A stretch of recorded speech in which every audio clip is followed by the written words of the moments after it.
21/11/2024 प्रातः मुरली। ओम शांति। बाप दादा मधुबन। मीठे बच्चे, तुम्हें अब टीचर बन सबको मन वशीकरण मन सुनाना है। यह तुम सब बच्चों की ड्यूटी है।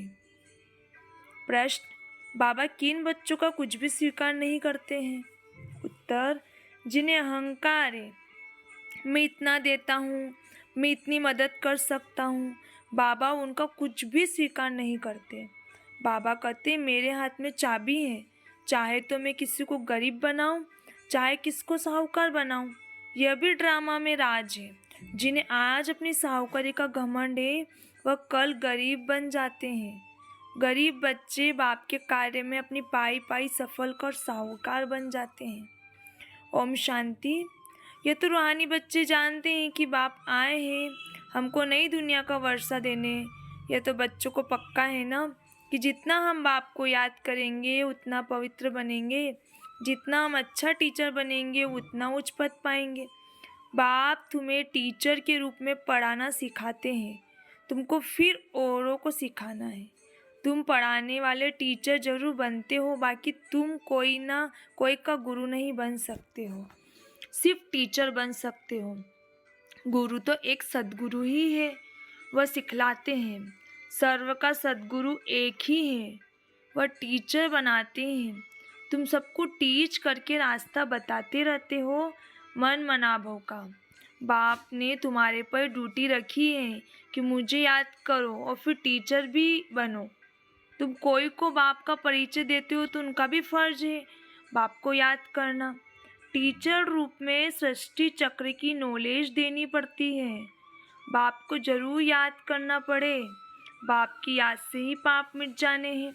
बच्चे जानते हैं हम पाप आत्मा हैं, इसलिए बाप सबको कहते हैं अपने को आत्मा समझ, बाप को याद करो तो तुम्हारे पाप मिट जाएंगे।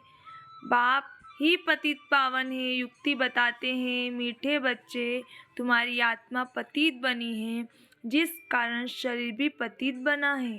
पहले तुम पवित्र थे, अभी तुम अपवित्र बने हो। अब पतित से पावन होने की युक्ति तो बहुत सहज समझाते हैं। बाप को याद करो तो तुम पवित्र बन जाएंगे। उठते बैठते चलते बाप को याद करो। वो लोग गंगा स्नान करते हैं तो गंगा को याद करते हैं, समझते हैं वह पतित पावनी है। गंगा को याद करने से पावन बन जाना है, परंतु जब बाप कहते हैं कोई भी पावन बन नहीं सकते हैं। पानी से कैसे पावन बनेंगे? बाबा कहते हैं मैं पतित पावन हूँ। हे बच्चों, देह सही देह के सब धर्म छोड़ मुझ बाप को याद करने से तुम पावन बन फिर से अपने घर मुक्तिधाम पहुँच जाएंगे।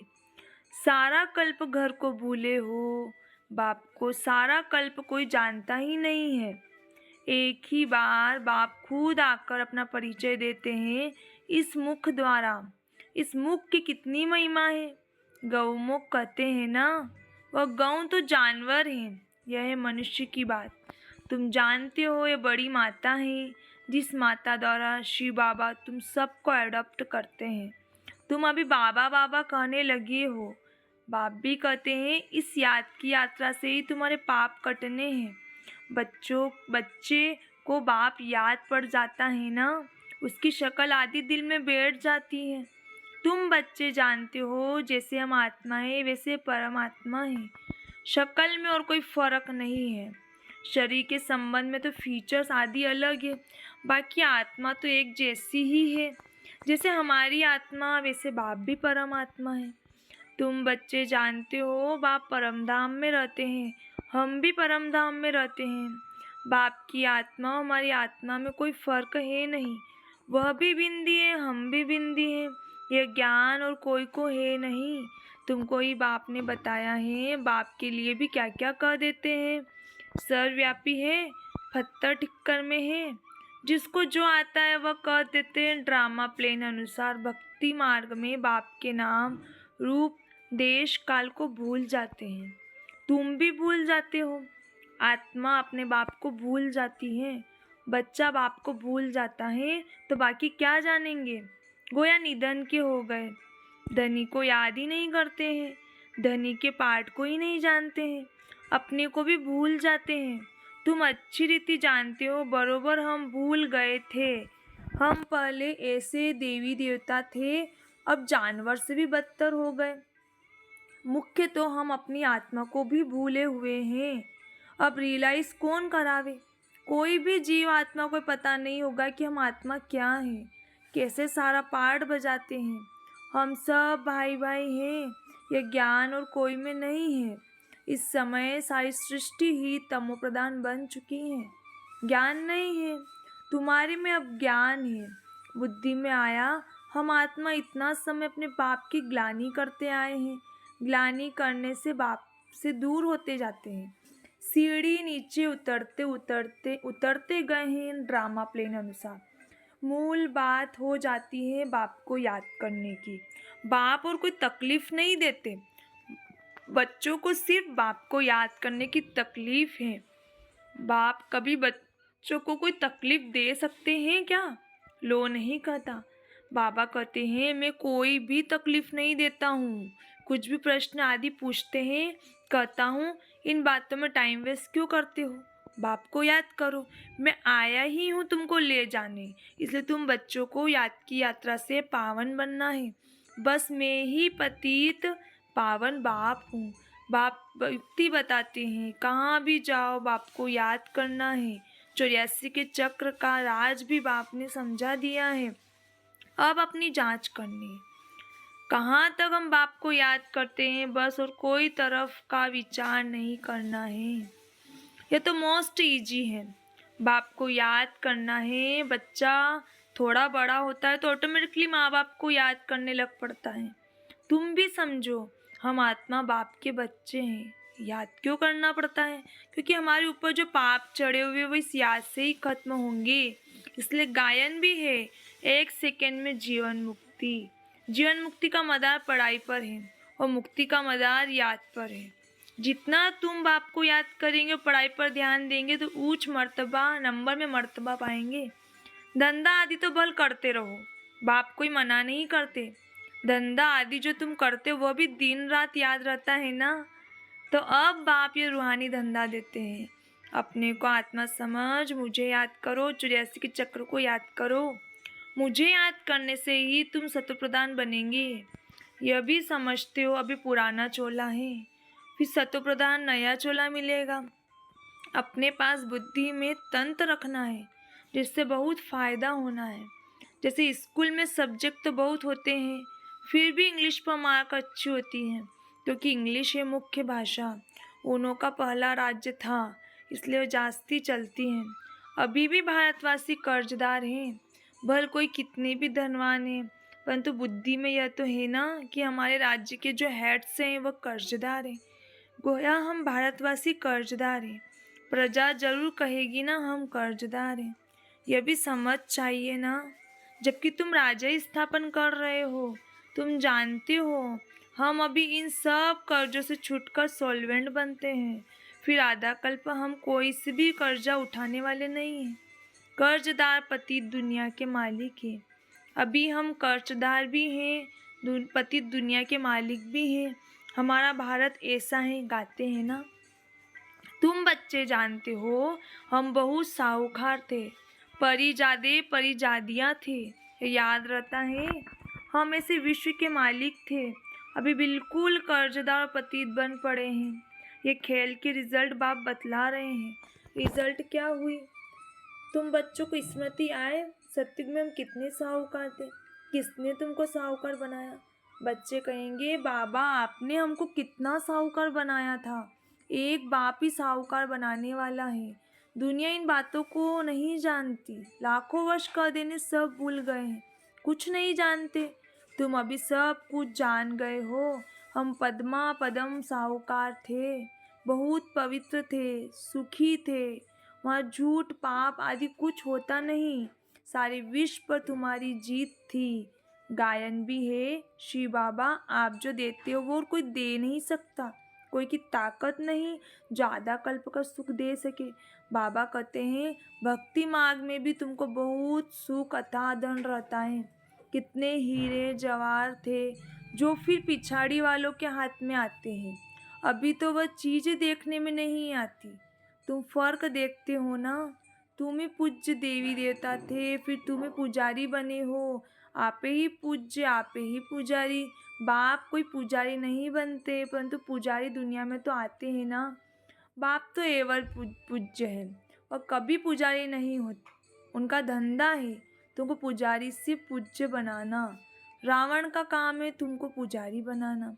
ये दुनिया में किसको पता नहीं है, तुम भी भूल जाते हो। रोज रोज बाबा समझाते रहते हैं, बाप के हाथ में है, किसको चाहे साहूकार बनाए चाहे गरीब बनाए। बाबा कहते हैं जो साहूकार है उनको गरीब जरूर बनना है, बनेंगे ही। उन्हों का ऐसा पार्ट है, वह कभी ठहर न सके। धनवान को अहंकार भी बहुत रहता है ना, मैं फलाना हूँ, यह हमको है। घमंड तोड़ने के लिए बाबा कहते हैं यह जब आएंगे देने के लिए तो बाबा कहेंगे दरकार नहीं है, ये अपने पास रखो, जब जरूरत होगी तो फिर ले लेंगे। क्योंकि देखते काम का नहीं है, अपना घमंड है। तो सब बाबा के हाथ में है, लेना लेना वाना लेना। बाबा पैसे क्या करेंगे, दरकार नहीं। जैसे तुम बच्चों के लिए मकान बन रहे हैं, आकर के बाबा से मिलकर ही जाना है, सदैव तो रहना नहीं है। पैसे की क्या दरकार रहेगी, कोई लश्कर व तोपे आदि तो नहीं चाहिए। तुम विश्व के मालिक बनते हो, अभी युद्ध के मैदान में हो तुम और कुछ भी नहीं करते हो सिवाय बाप को याद करने के।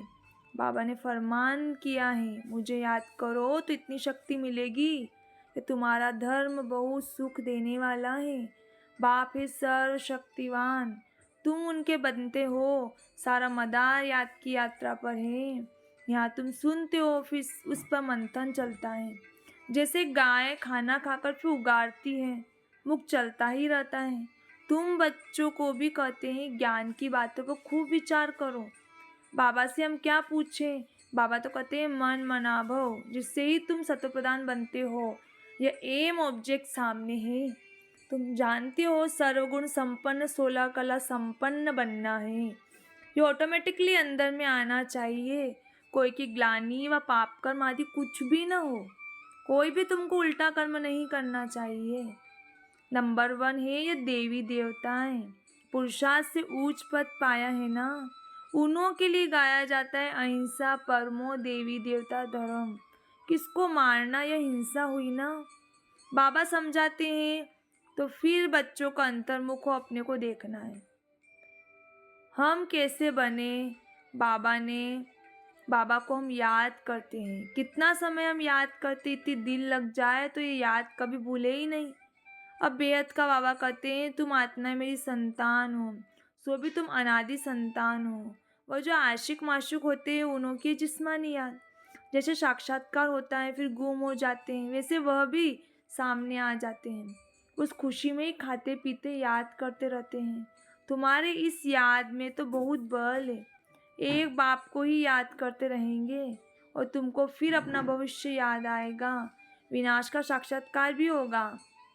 आगे चल जल्दी जल्दी विनाश का साक्षात्कार होगा, फिर तुम कह सकेंगे अभी विनाश होना है। बाप को याद करो। बाबा ने सब कुछ छोड़ दिया ना, कुछ भी पिछाड़ी में याद ना आए। अभी तो हम अपनी राजधानी में चले, नई दुनिया में जरूर जाना है। योग बल से सब पापों को भस्म करना है। इसमें बड़ी मेहनत है करनी है। घड़ी घड़ी बाप को भूल जाते हैं, क्योंकि ये बड़ी महीन चीज़ है। मिसाल जो देते हैं सर्प का, भ्रमरी का, वह सब इस समय के हैं। भ्रमरी कमाल करती है ना, उनसे तुम्हारी कमाल जाती है। बाबा लिखते हैं ना ज्ञान की बूबू करते रहो, आखिरी जाग पड़ेंगे। जाएंगे कहाँ, तुम्हारे पास ही आते जाएंगे, ऐड होते जाएंगे, तुम्हारा नामाचार होता जाएगा। अभी तो तुम थोड़े हो ना। अच्छा, मीठे मीठे सिकलते बच्चों प्रति माता पिता बाप दादा का याद प्यार गुड मॉर्निंग। रूहानी बाप की रूहानी बच्चों को नमस्ते।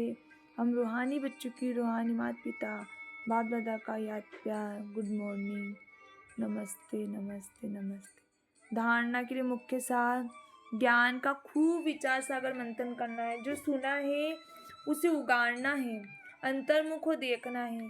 कि बाप से ऐसी दिल लगी हुई है जो वह कभी भूले ही नहीं। कोई भी प्रश्न आदि पूछने में अपना टाइम वेस्ट न कर, याद की यात्रा से स्वयं को पावन बनाना है। अंत समय में एक बाप की याद के सिवाय कोई भी विचार न आए, यह अभ्यास अभी से करना है। वरदान: दृढ़ संकल्प रूपी व्रत द्वारा वृत्तियों का परिवर्तन करने वाले महान आत्मा भव।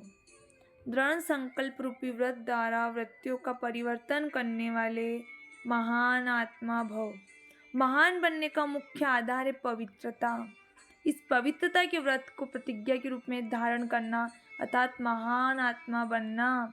कोई भी दृढ़ संकल्प रूपी वृत्ति को बदल देता है। पवित्रता का व्रत लेना अर्थात अपनी वृत्ति को श्रेष्ठ बनाना। व्रत रखना अर्थात स्थूल रीति से परहेज करना। मन में पक्का संकल्प लेना, तो पावन बनने का व्रत लिया और हम आत्मा भाई भाई हैं, ये ब्रदरहुड की वृत्ति बनाई। इसी वृत्ति से ब्राह्मण आत्मा बन गए। स्लोगन: व्यर्थ से बचना है तो मुख पर दृढ़ संकल्प का बटन लगा दो। व्यर्थ से बचना है तो मुख पर दृढ़ संकल्प का बटन लगा दो।